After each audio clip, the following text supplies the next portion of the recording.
with Aquaponics, and I want to talk to you today about our aquaponic system and our gigantic green onion.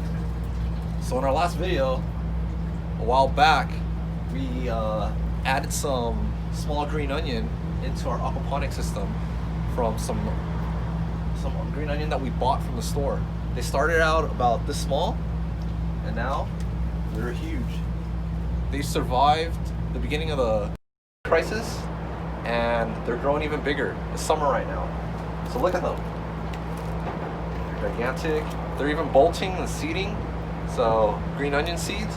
We're gonna let this grow and see how big it gets. Please subscribe and like our video, and we'll have another update about our aquaponic system in a month or two.